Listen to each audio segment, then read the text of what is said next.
दोस्तों, तो हम लोग अभी स्टार्ट कर दिए थे पिछला क्लास में सोल प्रोप्राइटर बिजनेस स्टडी का चैप्टर 2। जो पहला टॉप मतलब कॉन्सेप्ट था आप लोग का very forms of business transaction में क्या था? Sole proprietor. तो हम लोग सोल प्रोप्राइटर क्या होता है, ठीक है, उसको हम लोग कैसे आइडेंटिफाई करेंगे, ठीक है, ये सब चीज़ हम लोग स्टडी कर चुके हैं। तो आज के क्लास में हम लोग देखते हैं सोल प्रोप्राइटर का क्या क्या फीचर होता है। ठीक है, सोल प्रोवाइडर का क्या क्या फीचर होता है। फीचर का मतलब समझते हैं क्या होता है, उसका क्या क्या विशेषताएं होती है। अगर सोल प्रोप्राइटर होता है मतलब अगर हम लोग ओपन करेंगे, अगर उसको बिजनेस के रूप में अगर एडॉप्ट करेंगे तो उसका कुछ ना कुछ व्यवस्था विशेषता होता होगा। तो वो विशेषता क्या होता है, सोल प्रोप्राइटर का मतलब क्या होता है, हम लोग क्या समझे थे, एकल स्वामित्व, उसका क्या विशेषता होता है। Salient characteristic of the sole proprietor form of organisation are as follow. पहला क्या है, फॉर्मेशन एंड क्लोजर। ठीक है, पहला विशेषता क्या है, फॉर्मेशन एंड क्लोजर। इसको हम लोग क्या देखते हैं, मतलब स्थापना और समापन। मतलब सबसे पहले देखेंगे कि उसका स्थापना करने में कैसा होता है, क्लोजर करने में कैसा होता है। There is the no separate law that govern sole proprietor hardly and legally formality are required to start a sole proprietor business through in some case one may require a license of the businesses can also be done easily. Thus, there is easy in formation as well as closure of business. सबसे पहले हम लोग क्या देख रहे थे, उसका सबसे पहला विशेषता क्या है, उसका स्थापना और समापन। मतलब क्या होता है उसका, सबसे पहले हम लोग क्या समझते हैं कि एकल स्वामित्व जो होता है सोल प्रोप्राइटर की स्थापना बहुत ही आसान होती है। इसके लिए कोई अलग से कोई विशेष कानून नहीं है। ठीक है, सामान्यतः क्या होता है कि व्यवसाय शुरू करने के लिए अधिक कानूनी औपचारिक मतलब अगर तो आप कंपनी मतलब पार्टनरशिप एडॉप्ट करेंगे या तो फिर कंपनी खोलेंगे, तो उसमें क्या होता है कि आपका फॉर्मेशन का मतलब बहुत सारी प्रक्रिया होता है। लेकिन सोल प्रोप्राइटर में ऐसा कोई औपचारिक कानून नहीं होता है। ठीक है ना, और कुछ व्यवसाय के लिए लाइसेंस की आवश्यकता होती है। ठीक है, अगर आप कुछ मतलब छोटा मोटा व्यवसाय होता है, जैसे फूड लाइसेंस हो गया, सेफ्टी लाइसेंस हो गया, या तो फिर आपको जीएसटी हो गया, ये सब छोटा मोटा डॉक्यूमेंट लगता है आपको सोल प्रोप्राइटर स्टार्ट करने के लिए। इसी प्रकार अगर आपको व्यवसाय को बंद करना है तो उसे उसे आसानी से बंद किया जा सकता है। इसलिए इसकी स्थापना और समापन दोनों क्या होता है, बहुत ही सरल होता है। व्यवसाय, आपको बोलिएगा सोल प्रोप्राइटर क्या होता है, सर सोल प्रोप्राइटर स्टार्ट करना भी बहुत आसान होता है, कम कानूनी औपचारिकता होती है, और व्यवसाय बंद करना भी आसान होता है। जैसे आप आसपास में कोई देखते होंगे, कोई दुकान को ओपन किया होगा, उसमें बहुत सारा चीज नहीं हो, किसी के अपने घर के कोई भी फैमिली के नाम पे वो बिजनेस को ओपन कर देता है, शॉप का नाम रखता है और उसके साथ में बिजनेस को स्टार्ट कर देता है। कुछ केस में क्या होता है, उनको कुछ उसको लाइसेंस लेना पड़ता है, और इसमें स्टार्टिंग करने के लिए बहुत ज़्यादा फॉर्मेलिटी नहीं होता है। उसी प्रकार उसका समापन में भी नहीं होता है। अब सेकंड पॉइंट क्या होता है, लाइबिलिटीज, दायित्व। दायित्व क्या होता है, sole proprietor have unlimited liabilities. This implies that the owner is personally responsible for payment of the डेप्ट in case the assets of the businesses are not sufficient to meet all the debts.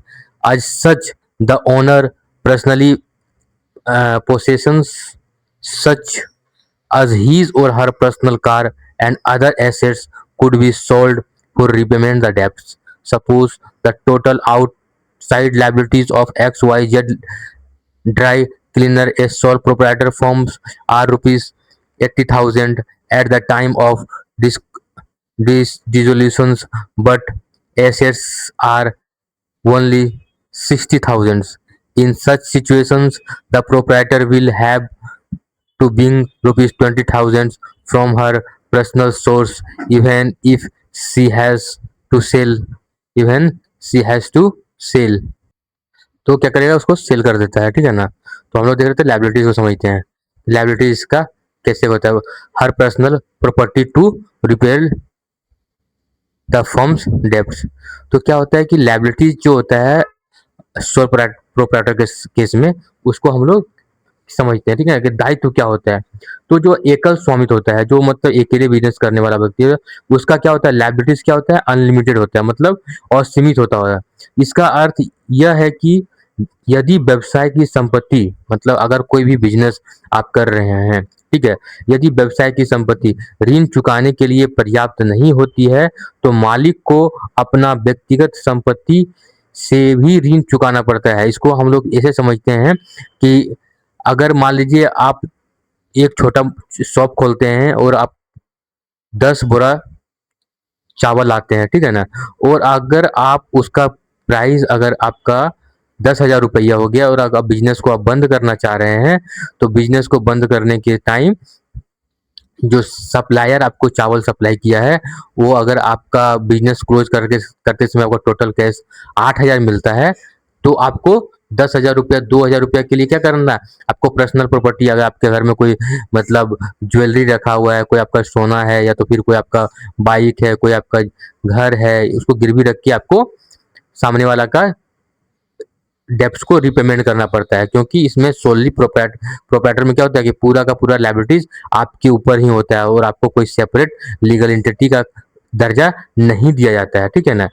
इसीलिए इसमें एक उदाहरण भी दिया गया है कि अगर कोई व्यवसाय यदि किसी व्यवसाय पर 80,000 रुपया का ऋण है और व्यवसाय की संपत्ति, मतलब अगर बिजनेस को जब क्लोज करते हैं उस टाइम हमको क्या होता है, 60,000 रुपया प्राप्त होता है, तो 20,000 रुपया मालिक को अपना व्यक्तिगत संपत्ति को बेचकर उसे चुकता करना पड़ता है। मतलब इसको हम लोग समझते हैं क्या होता है, मालिक व्यक्तिगत रूप से जिम्मेवार होता है, दूसरा कोई व्यक्ति जिम्मेवार नहीं होता है। व्यवसाय और मालिक के बीच में कोई अलगाव नहीं होता है। जब कंपनी में आप पढ़ेंगे आगे तो आपको मालूम चलेगा कि कंपनी और कंपनी का मालिक दो अलग अलग व्यक्ति है, लेकिन सोल प्रोप्राइटरशिप में क्या होता है कि उसका जो मालिक होता है और उसका जो मालिक है और दोनों बिजनेस, दोनों में कोई अलगाव नहीं होता है। व्यक्तिगत संपत्ति भी जोखिम पे होता है, मतलब अगर आपका बिजनेस सही से नहीं चल रहा है, उस केस में क्या होता है कि आपको पर्सनल एसेट्स सेल करके आपको सामने वाले को रिपेमेंट करना पड़ता है ना। तो अब नेक्स्ट हम लोग इसका फीचर देखते हैं, क्या विशेषता होती है। अगर बिजनेस अगर अच्छा से चल रहा है तो कोई कम लायबिलिटीज होता है, मतलब आपको पेमेंट करने में इजी होता है, प्रॉफिट भी आप sole risk bearing and profit recipient. The risk of failure of businesses is borne all alone by sole proprietor. However, if the business is successfully, the proprietor enjoy all the benefits her receives and all the businesses profits, which becomes a direct reward for her businesses। मतलब क्या होता है कि अगर एकमात्र जोखिम वाहन करता है तो लाभ भी वही प्राप्त करता है। सोल रिस्क बेयरर होता है तो प्रॉफिट रिसिपिएंट होता है। अगर मान लीजिए ऊपर में जैसे आप देखें कि अगर आपका बिजनेस बंद होता है तो आप क्या होता है, पर्सनल लायबिलिटीज आपके ऊपर में आता है, आपका एसेट्स को बेचना पड़ता है। लेकिन उसी उसी तरह अगर आप क्या होता है कि व्यवसाय आपका व्यवसाय की असफलता का पूरा जोखिम अकेले ही जो व्यवसाय का मालिक होता है, स्वामी होता है, उसको उठाना पड़ता है। और यदि व्यवसाय में कोई हानि होता है तो उसका नुकसान भी क्या करना पड़ता है, उसी को सहना पड़ता है। लेकिन अगर अगर व्यवसाय क्या होता है, सफल होता है, तो उसका पूरा लाभ उसी को मिलता है। इसलिए क्या होता है, व्यवसाय से प्राप्त होने वाली समस्त लाभ उस उसके जोखिम उठाने तक पूरा का पूरा उसका प्रतिफल बनाया जाता है। मतलब जितना भी उसने रिस्क उठाया, अगर बिजनेस सक्सेस हो गया तो उसका पूरा का पूरा प्रॉफिट भी उसी को मिलता है। मतलब जोखिम क्या करेगा, अकेले मालिक उठाएगा, लाभ भी पूरा मालिक लेगा। लाभ और हानि दोनों का जिम्मेवारी एक ही व्यक्ति का होता है। नेक्स्ट फीचर क्या है, फीचर नंबर 4, कंट्रोल। ठीक है, the right to run the businesses and make all the decisions lies absolutely absolutely with the sole proprietor, and he can carry out his plan without any interference from the other. क्या next क्या है कि उसका क्या होता है कि नियंत्रण। कंट्रोल का मतलब होता है नियंत्रण। चौथा पॉइंट में जो होता है, जो एकल स्वामित्व में व्यवसाय क्या होता है, पूरा नियंत्रण मालिक के हाथ में होता है और सभी महत्वपूर्ण निर्णय क्या होता है, वही अपने से लेता है। जिससे क्या होता है कि किसी भी साझेदार, कोई भी निर्देशक और अन्य व्यक्ति से अनुमति लेने की आवश्यकता नहीं होती है। ठीक है, अगर मान लीजिए कि आपका कोई बिजनेस है, उसमें 5 लोग से बार-बार आपको पूछना पड़ता है कोई भी डिसीजन लेने के लिए, तो उसमें क्या होता है कि आपका बिजनेस में डिसीजन लेने में क्या होता है, थोड़ा टाइम लगता है, उसमें क्या हो सकता है, बहुत सारा अपॉर्चुनिटी हाथ से निकल भी सकता है। और इसमें क्या होता है कि पूरा का पूरा कंट्रोल आप ही का हाथ में होता है, किसी से आप क्या कर सकते हैं, किसी से आपको अनुमति लेने की आवश्यकता नहीं होती है। इसमें क्या होता है कि निर्णय जल्दी लिया जा सकता है और व्यवसाय में गोपनीयता बनी रहती है। मान लीजिए अगर 5 लोग मिलके अगर कोई डिसीजन ले रहा है, तो हो सकता है कि आपका उसमें से एक आदमी आपका बिजनेस के अगेंस्ट में किसी सामने वाला कंप्यूटर को आपका डाटा को लीक कर सकता है। लेकिन अगर आप खुद से बिजनेस का डिसीजन ले रहे हैं, तो उसमें क्या होता है, गोपनीयता भी बनी रहती है, ठीक है ना। इसमें पूर्ण नियंत्रण मालिक के पास होता है, निर्णय लेने की जो स्वतंत्रता होती है, और तुरंत जो होता है उसका निर्णय लेके उसका समाधान किया जा सकता है।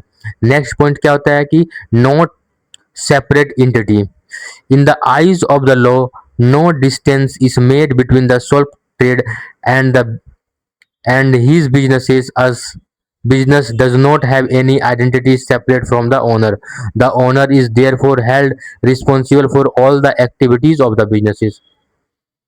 मतलब क्या होता है इसमें कि जो भी पॉइंट है, ठीक है ना, जो भी पॉइंट है, मतलब कि जो बिजनेस का जो मालिक होता है, जो बिजनेस का जो मालिक होता है, ठीक है ना, जो बिजनेस का मालिक होता है और जो बिजनेस होता है, दोनों अलग अलग नहीं होता है, दोनों अलग अलग नहीं होता है। क्यों क्यों अलग अलग नहीं होता है, क्यों अलग अलग नहीं होता है? बोला जाता है कि जो बिजनेस का मालिक और दो बिजनेस अलग अलग नहीं होता है। एकल स्वामित्व में क्या होता है कि व्यवसाय और उसका जो मालिक, उसका जो स्वामी होता है, कानून की दृष्टि से कोई अलग अलग इकाई, मतलब दोनों कोई अलग अलग इकाई नहीं होता है। व्यवसाय जो होता है कि अपनी कोई स्वतंत्रता, कानूनी पहचान नहीं होती है। वो बोलेगा कि बिजनेस कोई मेरा सिंगल आइडेंटिटी है, ऐसा कोई बात नहीं होता है। इसका अर्थ यह होता है कि व्यवसाय के सभी जो अधिकार, सभी दायित्व, सभी लाभ और सभी हानि क्या होता है, सीधा उसका जो मालिक होता है, उसका स्वामित्व होता है, उसी से जुड़ा होता है। यदि व्यवसाय पर कोई ऋण, मतलब कोई भी लोन हो, या फिर कोई भी कानूनी दावा होता है, मतलब लीगल लीगल नोटिस आता हो, तो उसका जिम्मेवारी सीधा बिजनेस पे होगा, ना कि बिजनेस के मालिक पे होगा, ना कि बिजनेस के ऊपर होता है। इसी प्रकार व्यवसाय द्वारा अर्जित सभी लाभ सीधा मालिक को ही मिलता है, ना कि किसी और को मिलता है। व्यवसाय और मालिक अलग अलग नहीं होता है। व्यवसाय की कोई स्वतंत्र कानूनी पहचान नहीं है। सभी लाभ और हानि मालिक का होता है और सभी कानूनी जिम्मेवारियां भी मालिक का होता है। नेक्स्ट फीचर क्या होता है, लेक ऑफ बिजनेस कंटिन्यूटी। ये एक अच्छा है पॉइंट। व्यवसाय का जो निरंतरता का जो अभाव होता है, क्या होता है, लेक ऑफ बिजनेस कंटिन्यूटी। मतलब क्या होता है, बिजनेस कंटिन्यू मतलब निरंतर। The sole proprietor business is owned and controlled by one person. Therefore, the debt, entity, imprisonment, physical alignment, and bankruptcy of the sole proprietor will have a direct and determine the detrimental effect of the businesses and may even causes of the closure of the business. इसका एक major major point क्या है कि अगर, मतलब जो क्या होता है कि एकल स्वामित्व का जो व्यवसाय का जो अस्तित्व होता है, वो पूरी तरह क्या होता है, एक व्यक्ति के ऊपर में निर्भर करता है। यदि मालिक का मृत्यु हो जाए, दिवालिया हो जाए, ठीक है, मानसिक रूप से अस्वस्थ हो जाए, ठीक है, या किसी अन्य कारणवश व्यवसाय चलाने में असमर्थ हो जाता है, तो क्या होता है, उस टाइम व्यवसाय सीधा बंद करना पड़ता है। बंद बंद होने की संभावना बढ़ जाती है, ठीक है, क्योंकि व्यवसाय और मालिक कोई अलग अलग इकाई नहीं होता है। इसलिए मालिक क्या होता है, व्यक्तिगत स्थिति का सीधा प्रभाव उसके ऊपर में पड़ता है। यही कारण होता है कि एकल स्वामित्व की जो व्यवसाय होती है, उसमें कंटिन्यूटी क्या होता है, सुनिश्चित नहीं हो पाती है। मतलब जैसे मान लीजिए एक बिजनेस है, अगर एक व्यक्ति कर रहा है, तो उसमें क्या होता है कि उस बिजनेस का अगर किसी तरह का अगर तबीयत खराब है, डेथ हो जाता है, या तो एक्सीडेंट हो जाता है, तो बिजनेस को क्या होता है, डायरेक्ट बंद हो जाता है। हो सकता है कि उसका फैमिली वाला कुछ हद तक कंट्रीब्यूट कर दे, लेकिन अगर मान लीजिए इन केस ऑफ सारा लोग गाड़ी में गए और किसी न किसी तरह दुर्घटना होता है, तो उस बिजनेस को अगर जब तक वो हॉस्पिटल से रिलीज ना हो जाए, तब तक उसका बिजनेस को बंद करना पड़ता है, ठीक है, या तो फिर उसका स्टाफ के द्वारा चलाया जा सकता है, लेकिन उतना सेफ होता नहीं है, ठीक है ना। तो व्यवसाय का क्या होता है कि जीवन जीवन का मालिक के ऊपर निर्भर करता है। जो जो बिजनेस का जो सोल प्रोप्राइटर है उस जब तक मालिक उसका सही सलामत है, बिजनेस भी सही सलामत चलता है। मालिक की मृत्यु या असमर्थता के कारण व्यवसाय पर भी प्रभाव पड़ता है। व्यवसाय लंबे समय तक निरंतर चलने की गारंटी नहीं होती है। ठीक है, इसी कारण से इसकी कुछ सीमाएं भी दी गई है। ठीक है ना, इसकी कुछ सीमाएं भी दी गई है। उसके बाद हम लोग क्या देखते हैं अपना, एक अपना अपने पास एक केस स्टडी दिया हुआ है कोका कोला का। ठीक है, कोका कोला का द इसमें क्या बताया गया कोका कोला में, a refreshing start Coca Cola on and organise as a sole proprietorship. The product that has been given the world is best known as Taste, was born by the Atlantic GRU on May 8 1886. Dr. John Sweets Pemberton's a local pharmaceutics productions the strip of Coca-Cola and carried a jug of a new product down the street of Joka Farmers, where it was sample, pronounced excellent, and placed on sale of the 5 cent a glass of the Coca uh, soda fountain drink, and Pentron never released a potentials of the beverage his creators. He gradually potent, sold portions of his businesses to the various partners, and just prior to his death in 1888 sold his remaining interest in Coca-Cola to S.G. Candler and Athens with great business acumen. Mr. Candler produced to buy additional businesses right and acquire complete control. On May 1st, 1889, Asa Candler published a full-page advertisement. The At- Atlanta Journal proclaims his wholesale and retail drugs businesses as a sole proprietors of the Coca-Cola delicious, refreshing, and exhilarating and invigorating soul ownerships, which Mr. Kendall did not actually achieve until 1891. Need an investment of rupees of dollar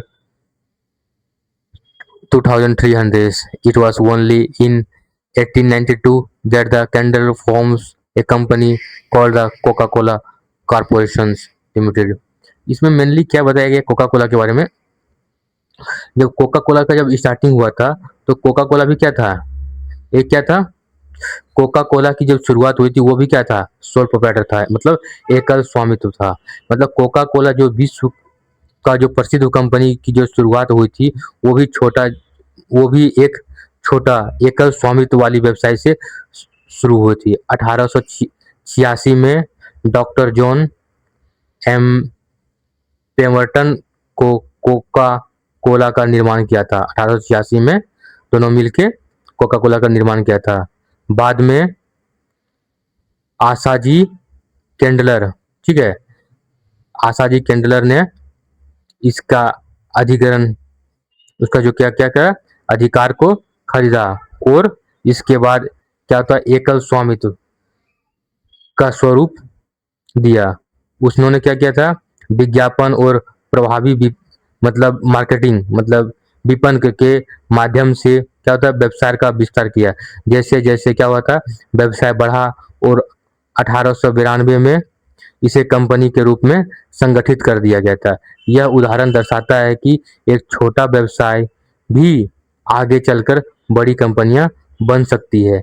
एकल स्वामित्व व्यवसाय शुरू करने का सबसे सरल रूप होता है। कम संसाधन से शुरू होकर यह व्यवसाय अधिक सफल ओ- अधिक सफल बनाया जा सकता है और भविष्य में साझेदारी मतलब पार्टनरशिप करके कंपनी जैसे संगठन बना के भी उसे कोका कोला की तरह बड़ी कंपनियां बनाई जा सकती है, ठीक है ना।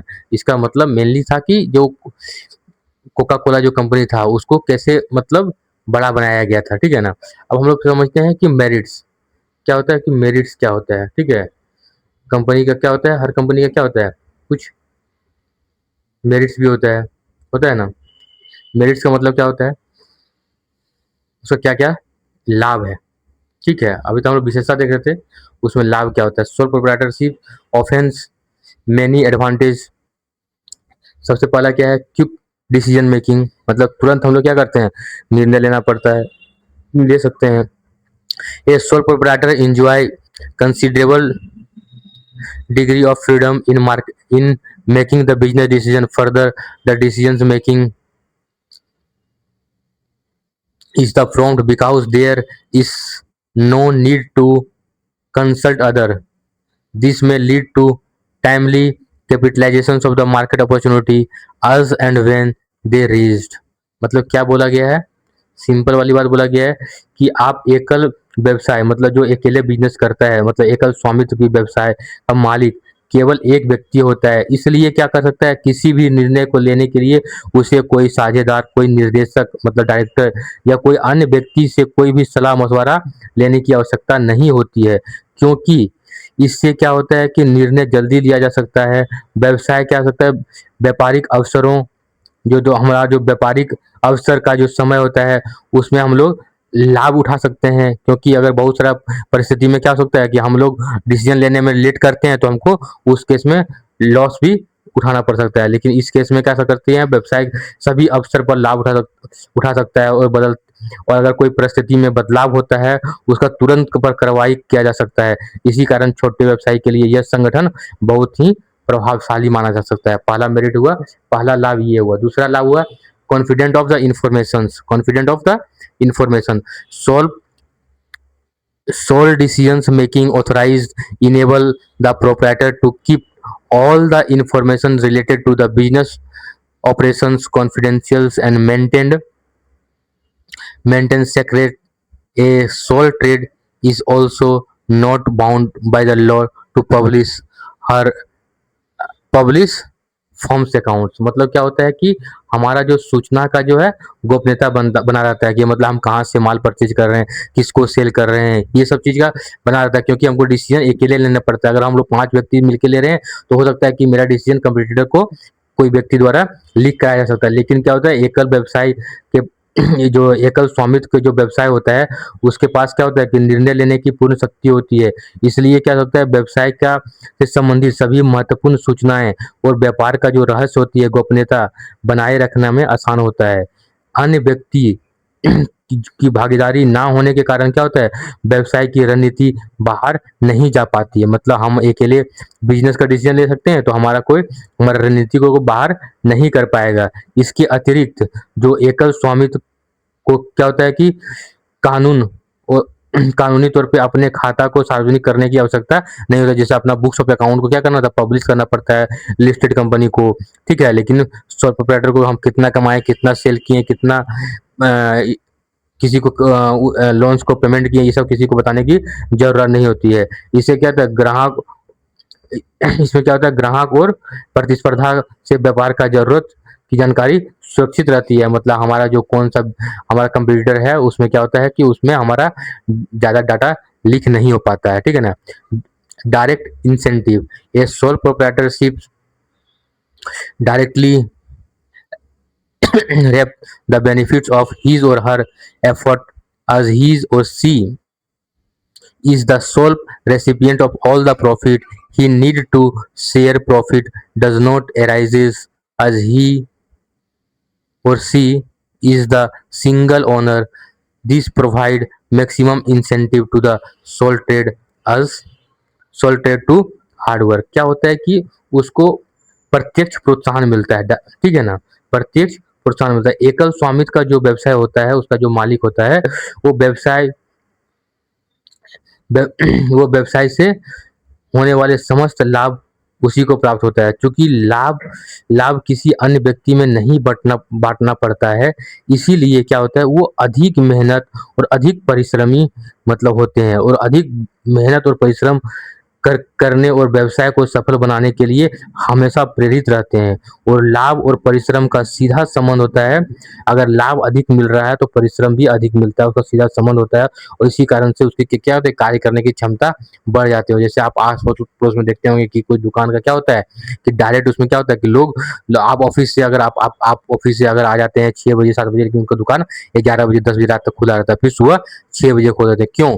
क्योंकि उनका सारा का सारा प्रॉफिट उन्हीं का है, इसलिए वो अधिक मेहनत करते हैं। और कंपनी में क्या होता है, लोग लोग जो एम्प्लॉय होता है वो अपना टाइम से आता है और टाइम से चला जाता है। सेंस ऑफ एकम्प्लिशमेंट मतलब क्या होता है, जो होता है उपलब्धि की भावनाएं होती है, मतलब हमारा there is a personal satisfaction involve in working for oneself, the knowledge that one is responsible for the success of the businesses not only contribute to self satisfaction but also instead in the individuals a sense of accomplishment and confidence is one ability।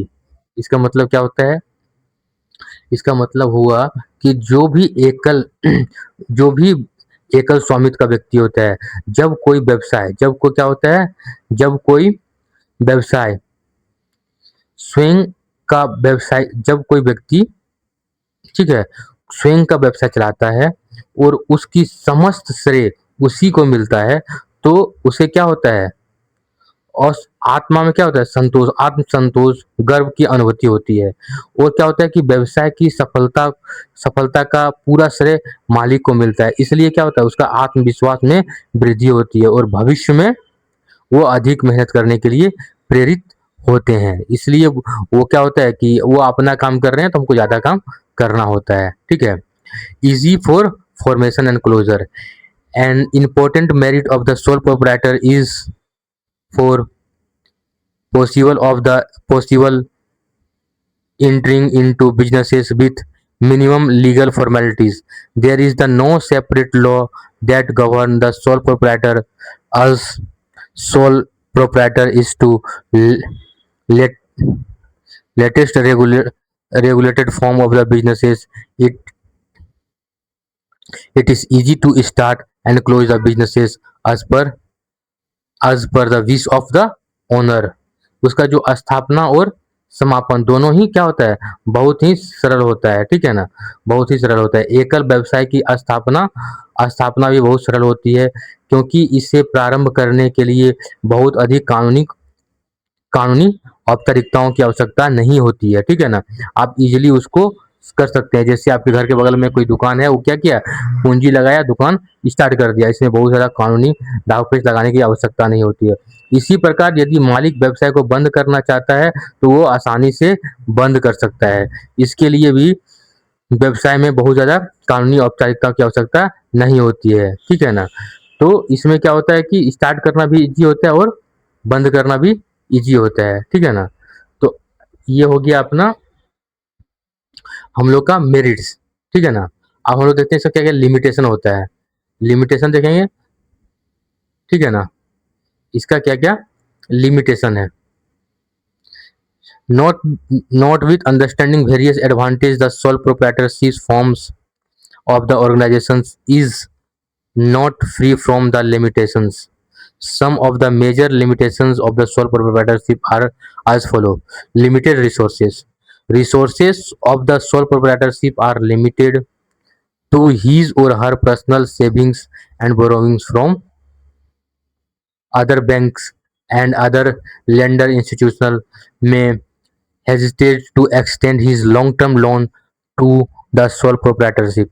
Lack of the resources is one of the major reason why the size of the businesses rarely grow much and generally remain small।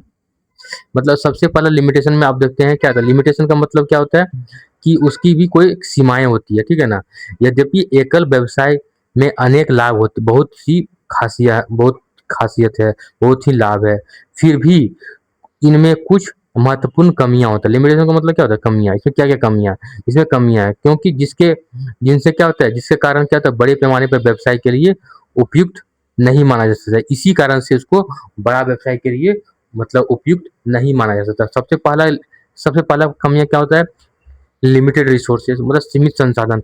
एकल स्वामित्व का जो संसाधन संसाधन का मतलब होता है यहाँ पे पैसा से, ठीक है ना? पैसा से होता है सीधा। जो एकल स्वामित्व में क्या होता है कि जो पैसा जो संसाधन होता है वो सीमित होता है। व्यवसाय में निवेश की जाने वाली पूंजी मुख्यतः क्या होता है? व्यक्तिगत बचत मतलब आपके पास जो पूंजी है या तो फिर किसी से आप उधार लिए होंगे, उसी पर निर्भर करता है, ठीक है? अब बैंक और अन्य वित्तीय संस्थाएँ मतलब जो भी मतलब फ़ाइनेंशियल जो अभी फ़िना वित्तीय संस्थाएँ का मतलब होता है कि जो भी संस्था आपको लोन देती है, ठीक है ना? वो हो गया वित्तीय संस्थाएँ। भी भी क्या होता है, एक व्यक्ति के व्यवसाय के लिए अधिक ऋण देने में संकोचित करती है। आप अकेले बिज़नेस कर रहे हैं, तो अब छोटा-मोटा बिज़नेस के लिए क्या होता है, जैसे मुद्रा लोन गवर्नमेंट के द्वारा चलाया गया है, तो आपको छोटा-मोटा लोन मिल जाएगा, लेकिन बड़े पैमाने पे लोन लेने के लिए आपको मतलब बैंक और वित्तीय संस्थान दोनों क्या करता है? संकोच करता है। परिणाम स्वरूप क्या होता है कि व्यवसाय का विस्तार करने के लिए क्या होना चाहिए? पर्याप्त धन होना चाहिए। आपके पास अधिक पैसा होगा तब तो क्या कीजिएगा? बिज़नेस को बड़ा कीजिए। हो सकता है 1 शहर से 2 शहर, 2 शहर से 3 शहर मतलब 1 राज्य, 2 राज्य, 5 शहर अलग-अलग देश में कर सकते हैं कैसे? पूँजी होना चाहिए उसके लिए। लेकिन जब तक पूँजी नहीं होगा तो क्या होगा? व्यवसाय का विस्तार नहीं होगा। यही कारण से क्या होता है कि अधिकांश एकल स्वामित्व का व्यवसाय क्या होता है कि छोटे आकार के लिए माना जाता है, ठीक है? Limited life of the business concern the sole proprietorship business is owned and controlled by the one person on the death, insanity, imprisonment, physical alignment, and bankruptcy of the proprietor affect the businesses and can lead to close मतलब क्या होता है? व्यवसाय की कुछ सीमित जीवन होती है। मतलब एकल स्वामित्व जो होता है वो क्या होता है? एक मालिक के ऊपर निर्भर करता है, ठीक है ना? एक मालिक के ऊपर निर्भर करता है। यदि मालिक की मृत्यु हो जाए या फिर उसका दिवालिया हो जाए या फिर मानसिक रूप से अस्वस्थ होता है या तो किसी अन्य कारण से उसे व्यवसाय को नहीं चला पाता है, तो नहीं चला पाए तो क्या करना पड़ता है? तो व्यवसाय को बंद करना पड़ता है। अर्थात क्या होता है कि इसका मतलब हम लोग समझते हैं कि व्यवसाय और मालिक कोई अलग-अलग कानूनी इकाई नहीं होती है, ठीक है ना? कोई भी कानूनी अलग-अलग इकाई नहीं होती है। इसलिए क्या होता है, मालिक की जो स्थिति होती है सीधी व्यवसाय को प्रभावित करता है। मतलब अगर बिज़नेस नहीं चला पाया तो बिज़नेस क्या होता है? क्लोज़ हो जाता है, मतलब बंद करना पड़ता है। और नेक्स्ट नेक्स्ट लिमिटेशन क्या है? नेक्स्ट लिमिटेशन जो है उसका वो है limited liabilities. A major disadvantage of sole proprietorship is that the owner has unlimited liabilities. If the businesses fails, the creditor can recover their dues not merely from the business assets but also from the personal assets of the proprietor. A poor a poor decisions a poor decisions of an unfavorable circumstances can create serious financial burden on the owners. That is why the sole proprietor is less inclined to take the risks in form of in innovations and expansions. क्या होता है कि जो business की जो क्या होता है कि जो दायित्व होता है क्या होता है? असीमित होता है। मतलब एकल स्वामित्व का जो व्यवसाय होता है, ठीक है ना? उसमें दायित्व क्या होता है? असीमित होता है। असीमित होता है। यदि व्यवसाय का ऋण व्यवसाय की संपत्ति से बेचकर पूरा नहीं होता है, तो मालिक का क्या होता है कि निजी संपत्ति उसका जो पर्सनल एसेट्स होता है, उससे ऋण को चुकाना पड़ता है। इसी प्रकार यदि किसी गलत निर्णय ले ले, ठीक है? मतलब अगर कोई गलत डिसीज़न हो जाए या कोई व्यापार में कोई बड़ा नुकसान या कोई प्रतिकूल परिस्थिति में कोई अच्छा डिसीजन नहीं ले पाता है, तो क्या होता है? वित्तीय बोझ मालिक के ऊपर पड़ जाता है। इसी कारण क्या होता है कि जो एकल स्वामित्व का जो व्यक्ति होता है, जो व्यवसाय होता है, वो नया का कोई प्रयोग या तो फिर कोई विस्तार करने में हिचकिचाता है। मतलब हम कोई अच्छा डिसीजन ले लिए तो अच्छी बात है। अगर मेरा कोई डिसीजन गड़बड़ हो गया तो क्या होता है? डायरेक्ट लायबिलिटीज़ हमको हिट करेगा। हम किसी से उधार लेके कोई डिसीजन लिए और वो डिसीजन में मेरा फेलियर हो गया तो सामने वाले को हमको लोन चुकता करना पड़ेगा। इसलिए क्या होता है कि उसमें ज़्यादा इनोवेशन और एक्सपेंशन पे ध्यान नहीं दे पाता है। नेक्स्ट लिमिटेशन क्या है?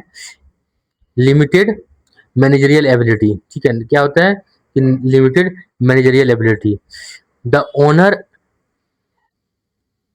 has to assume that the responsibility to the various managerial tasks such as purchase, sales, financial, etc.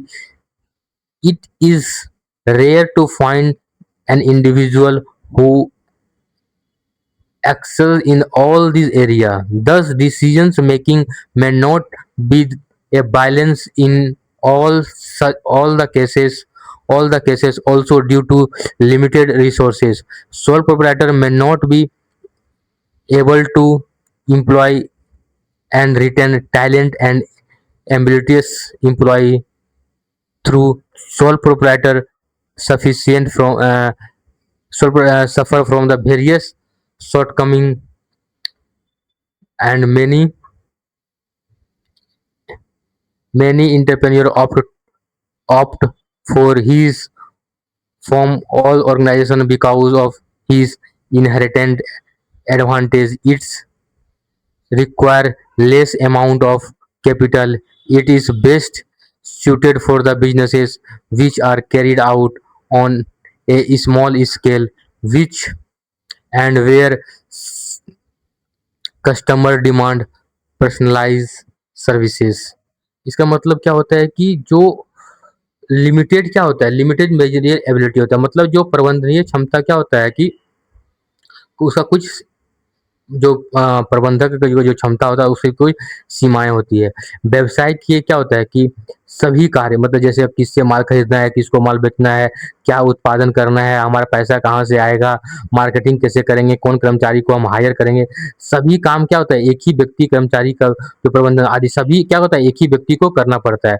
और कोई भी व्यक्ति क्या होता है कि हर क्षेत्र में विशेषज्ञ नहीं हो सकता है। हो सकता है कोई मार्केटिंग में हो सकता है, परचेज में है तो सेल में नहीं होगा, मार्केटिंग में है तो क्या एम्प्लॉय को रिटेंशन में नहीं है। इसलिए क्या होता है कि निर्णय में त्रुटियां हो सकती है। और व्यवसाय की जो जो कार्य क्षमता क्या होता है, व्यवसाय की जो क्या कार्य क्षमता को भी प्रभावित कर सकता है। और क्या होता है सीमित संसाधन होने के कारण कुशल और अनुभवी कर्मचारी की नियुक्ति करना भी कठिन हो सकता है। ठीक है ना, मतलब ऐसा नहीं है कि हम कोई बड़ा एम्प्लॉय को हायर करके उसमें हम लोग रख सकते हैं। तो हम लोग सीधा आज देख लिए, क्या क्या देख लिए हम लोग, मेरिट देख लिए। सबसे पहले हम लोग क्या देखे, सोल प्रोप्राइटर क्या होता है, वो तो आप समझ गए, जो अकेले बिजनेस कर रहा है, आपका आस पड़ोस का जो भी अकेले बिजनेस करने वाला अंकल है वो सोल प्रोप्राइटरशिप है। उसका फीचर देख लिए, फॉर्मेशन एंड क्लोजर कैसे होता है, इजीली है। ठीक है, लाइबिलिटीज देख लिए, उसका लिमिटेड सोल बियरिंग, मतलब अगर प्रॉफिट भी करेगा तो रिस्क भी उठाएगा, कंट्रोल भी खुद कर सकता है। कोका कोला का कैसे स्टडी हम लोग स्टडी भी देख लिए थे। नो सेपरेट एंटिटी है, lack of the business continuity है। उसके बाद कोका कोला का कैसे स्टडी भी हम देख लिए थे। मेरिट्स में क्विक डिसीजन मेकिंग था, कॉन्फिडेंशियल ऑफ द इंफॉर्मेशन था। नेक्स्ट क्या था हम लोग का, डायरेक्ट इंसेंटिव था, सेंस ऑफ एकम्प्लिशमेंट है। ठीक है, easy of formation and closure, limitation में हम लोग देख लिए थे। पहला क्या था, लिमिटेड रिसोर्सेज था, limited life of the businesses concern था, अनलिमिटेड लाइबिलिटीज है, और लिमिटेड मैनेजरियल एबिलिटी है। तो ये सारा सब चीज को हम लोग देख लिए। इसमें हम लोग का नेक्स्ट क्लास क्या होगा, ज्वाइंट हिंदू फैमिली। तब तक आप क्या कीजिए, चैनल को सब्सक्राइब कीजिए, वीडियो को लाइक कीजिए और दोस्तों के बीच में शेयर कीजिए, जिससे क्या होता है कि आपको ज़्यादा से ज़्यादा इस क्लास का बेनिफिट मिल सके। Free business study classes cover all the topics line by line and all the, आपको कोई भी सब्जेक्ट से हैं, कोई भी बुक से आप स्टडी कर रहे हैं, आप एक बार इस बुक को पढ़ लेंगे, साथ में आपको मालूम चलेगा कि आपका बुक्स का सारा 99.99, मतलब इसको बोल सकते हैं 100% आपका सिलेबस कंप्लीट हो जाएगा। ठीक है ना, तो आप क्या कर सकते हैं, आप वीडियो को लाइक कीजिए, सब्सक्राइब कीजिए और दोस्तों के बीच में शेयर कीजिए। आप कोई भी बोर्ड से हैं, ठीक है, आप सीबीएसई से हैं, आईसीएसई से हैं, सबके लिए ये वीडियो बेनिफिशियल है फॉर एग्जाम है। आज के लिए यहीं पे वीडियो क्लोज करते हैं। नेक्स्ट जो क्लास होगा वो ज्वाइंट हिंदू फैमिली पे होगा। धन्यवाद।